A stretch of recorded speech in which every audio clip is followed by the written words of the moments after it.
पूर्वी राजस्थान की जितनी भी लोकसभा की सीटें थी उनको ये निर्देशित किया था कि डॉक्टर साहब आपको पूरी मेहनत के साथ इनको जिताकर लोकसभा में भेजना है। और आपको जानकारी देना चाहूंगा, डॉक्टर साहब ने सभी जगह बड़ी बड़ी सभाएं करके डोर टू डोर पहुंचकर सभी समाजों के लोगों से अपील की थी, लेकिन किसी कारण से उन सीटों को हम जिता नहीं पाए। आपको ध्यान होगा कि कांग्रेस के लोगों ने जिस प्रकार से आम जनता को भ्रमित करने का काम किया कि मोदी जी ने 400 का नारा दिया है और अगर 400 सीटें आ गई तो आरक्षण खत्म हो जाएगा, संविधान बदल दिया जाएगा। ऐसी सारी चीजों को लोगों में जाकर उनको पंच किया लोगों को, तो इससे जनता भ्रमित हुई। अभी तो देखो, पार्टी का इस बारे में मैं ज्यादा नहीं कहता, लेकिन संगठन और पार्टी जो तय करती है उसको स्वीकारना चाहिए। वो भी स्वीकारा है डॉक्टर साहब ने। पद के पीछे कभी नहीं भागे।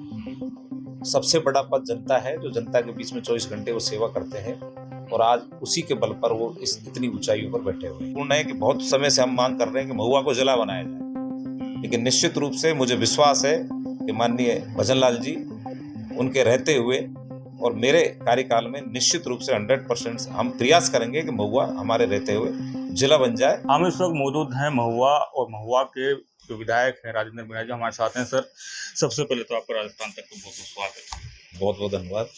सबसे पहले पॉलिटिक्स की बात कर लेते हैं। किरोड़लाल जी की तरफ सबकी नजरें हैं, किस तरह की देखते हैं? पहले उन्होंने घोषणा कर दी थी कि मैं इस्तीफा दे दूंगा, आखिरकार उन्होंने इस्तीफा दे दिया है। अब क्या स्टैंड रहने वाला है पॉलिटिकल लेकर? नहीं, बिल्कुल आपको ध्यान होगा, लोकसभा के चुनाव की जब शुरुआत हुई थी तब आदरणीय मोदी जी दौसा आए थे, और मोदी जी ने उनको जिम्मेदारी दी थी कि दौसा के साथ जयपुर ग्रामीण के वो प्रभारी थे। उसके अलावा पूर्वी राजस्थान की जितनी भी लोकसभा की सीटें थी उनको ये निर्देशित किया था कि डॉक्टर साहब आपको पूरी मेहनत के साथ इनको जिताकर लोकसभा में भेजना है। और आपको जानकारी देना चाहूँगा, डॉक्टर साहब ने सभी जगह बड़ी बड़ी सभाएं करके डोर टू डोर पहुंचकर सभी समाजों के लोगों से अपील की थी, लेकिन किसी कारण से उन सीटों को हम जिता नहीं पाए। आपको ध्यान होगा कि कांग्रेस के लोगों ने जिस प्रकार से आम जनता को भ्रमित करने का काम किया कि मोदी जी ने 400 का नारा दिया है और अगर 400 सीटें आ गई तो आरक्षण खत्म हो जाएगा, संविधान बदल दिया जाएगा। ऐसी सारी चीज़ों को लोगों में जाकर उनको पंच किया लोगों को, तो इससे जनता भ्रमित हुई। और हमने बहुत प्रयास किए, लेकिन हम जनता को भाजपा की तरफ मोड़ नहीं पाए। इस कारण से जो किरोड़ीलाल जी कहते हैं वो करते हैं। उन्होंने लोकसभा के चुनाव का मेरे महुआ विधानसभा क्षेत्र में घोषणा की थी कि अगर कन्हैयालाल जी चुनाव नहीं जीते तो मैं त्यागपत्र दे दूंगा। लेकिन सर, जिस तरीके से फील्ड में है तो लोग ये कहते हैं, चर्चा है किरोड़ीलाल मीणा ने 5 साल संघर्ष किया था, अकेले सड़कों के किनारे पे थे, उस हिसाब से जो उनको पद मिलना चाहिए था वो पद नहीं मिला, ये एक बड़ी नाराजगी। अब ये तो देखो, पार्टी का इस बारे में मैं ज्यादा नहीं कहता, लेकिन संगठन और पार्टी जो तय करती है उसको स्वीकारना चाहिए। वो भी स्वीकारा है डॉक्टर साहब ने। पद के पीछे कभी नहीं भागे। सबसे बड़ा पद जनता है, जो जनता के बीच में 24 घंटे वो सेवा करते हैं, और आज उसी के बल पर वो इतनी ऊंचाइयों पर बैठे हुए हैं। लेकिन जिस तरीके से अगर चुनाव की बात कर लूँ तो कांग्रेस के जो नेता थे उन्होंने बार बार कह रहे थे कि नहीं, किरोड़ीलाल जी को पद नहीं देना चाहिए, संघर्ष किया है, अब उनको समय मिला है मंत्री पद पे रहकर सेवा करने का। वो तो विपक्ष का काम है, वो जनता को भ्रमित करना चाह रहे थे कि किरोड़ीलाल जी को मुख्यमंत्री नहीं बनाया, किरोड़ीलाल जी को डिप्टी सीएम नहीं बनाया। वो एक समाज विशेष के लोगों में एक संदेश देना चाह रहे थे, लेकिन ऐसा कुछ नहीं है। डॉक्टर साहब को जब जब पार्टी ने जो जो जिम्मेदारी दी है उसको बखूबी उन्होंने निभाया है, और वो आज तक निभाए। लेकिन उन्होंने जब एक बार वादा कर लिया, 2006 में भी उन्होंने जब आरक्षण का मामला चला था तो समाज हित के लिए अपना त्यागपत्र दिया था, और जनता से बड़ा पद कोई हो नहीं सकता उनके लिए।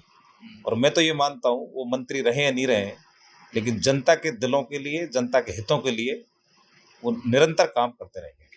लेकिन सचिन पायलट भी हुआ है उस टाइम उन्होंने भी कहा था कि नहीं, किरोड़ीलाल जी को जो संघर्ष किया उसका फायदा नहीं मिला, बीजेपी ने धोखा किया है उनके साथ। अभी तो राजनीति में चलता रहता है, संघर्षशील व्यक्ति के साथ सभी के साथ ऐसा होता है, लेकिन हम इस चीज को नहीं मानते, क्योंकि हम संगठन सर्वोपरि होता है पार्टी में। हमारी भारतीय जनता पार्टी के अंदर संगठन और पार्टी केंद्र के जो बड़े नेता वो तय करते हैं, वो जो जिम्मेदारी देते हैं हम उसको निभाने का प्रयास करते हैं। बजट सत्र आने वाला है, क्या कुछ मांग रहे हो की बार बजट? मैं माननीय मुख्यमंत्री जी से अभी मिला था करीब 10 दिन पहले, और मैंने उनसे निवेदन किया था कि साहब मेरे महुआ विधानसभा क्षेत्र में कुछ महत्वपूर्ण चीज़ें हैं, उनकी आपको बजट में घोषणा करनी है। तो निश्चित रूप से मुझे पूरा उम्मीद है कि महुआ विधानसभा क्षेत्र में अब तक का सबसे टॉप बजट महुआ का होगा। इसमें बहुत महत्वपूर्ण चीज़ें हैं, जैसे एक तो मैंने सबसे बड़ी महत्वपूर्ण चीज़ें, मेरा जिला अस्पताल जो महुआ है उसको रेफरल के लिए मैंने निवेदन किया है, ताकि मेरी महुआ की जनता और महुआ के आसपास क्षेत्र की जनता ने दौसा जाने पड़ा उनको, ने उनको जयपुर जाना पड़ा, सबका इलाज जिला अस्पताल में होगा। साथ ही ब्लड बैंक की व्यवस्था मैंने जिला अस्पताल के लिए मांगी है। मंडा और मुफ्जला की घोषणा करनी है। बिजली का बड़ा संकट है, उसको देखते हुए भविष्य में ये संकट दोबारा नहीं आए, उसके लिए मेरे विधानसभा क्षेत्र में 440 केवी का बड़ा सब स्टेशन के लिए भी मैंने मुख्यमंत्री जी से मांग की है।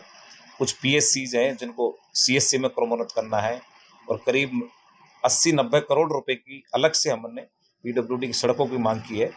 आप देख सकते हो पिछले शासनकाल में पैसा बहुत आया गवर्नमेंट से, लेकिन पैसा ठेकेदारों ने अपनी जेब में रखने का काम किया। भ्रष्टाचार बड़ा जबरदस्त हुआ था, पानी के लिए लोग त्रस्त हैं।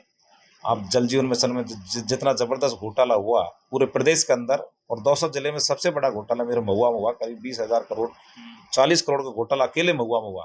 पूरे प्रदेश में 20,000 करोड़ का घोटाला हुआ। इन सब मांगों को लेकर पहले यहाँ एक ही ऑफिस हुआ करता था महुआ में पीएचडी का, अब मैंने महुआ, मंडावर और खोर्रा मुल्ला या 2 सब डिवीज़न खोलने की मांग की है। कुछ 33 केवी हमने वहाँ पर लिए हैं। एक महुआ में अपन ने नर्सिंग कॉलेज की मांग की है, मंडावर में वेटनरी कॉलेज की मांग की है, और बालाहेड़ा साइड एक एग्रीकल्चर कॉलेज की मांग की है। एक एसीएम कार्यालय की भी हमने मांग की है, ताकि उपखंड अधिकारी पर ज़्यादा भार नहीं हो, वो प्रशासन का काम देकर एसीएम बैठ जाएगा, तो यहाँ पर रेवेन्यू का काम अलग से वो देखेंगे, ताकि जनता को राहत मिल सके। एक सबसे महत्वपूर्ण है मेरे यहाँ रोडवेज, अभी ये ओनली डिपो है, 10-15 सालों से लोगों की इसमें ज़बरदस्त मांग चल रही है, तो इसमें अलग से इसको महुआ आगार के नाम से, ताकि यहाँ जितनी भी बसें जो बाईपास सीधे निकल जाती हैं वो सारी यहाँ रुक कर यहाँ पर जाएंगी। इसके अलावा सबसे महत्वपूर्ण है कि बहुत समय से हम मांग कर रहे हैं कि महुआ को जिला बनाया जाए, लेकिन निश्चित रूप से मुझे विश्वास है कि माननीय भजन लाल जी उनके रहते हुए और मेरे कार्यकाल में निश्चित रूप से 100% हम प्रयास करेंगे कि महुआ हमारे रहते हुए जिला बन जाए, ताकि महुआ का विकास और चौगुना हो। बिल्कुल, धन्यवाद बातचीत करने के लिए। तो ये थे विधायक राजेंद्र मीणा, जिन्होंने अब बजट के लिए काफ़ी कुछ बड़ी लिस्ट है, लंबी लिस्ट है। अब ये देखना होगा कि कितनी पूरी होती हैं, कितनी अधूरी रहती हैं। संदीप मीणा, दौसा, राजस्थान तक।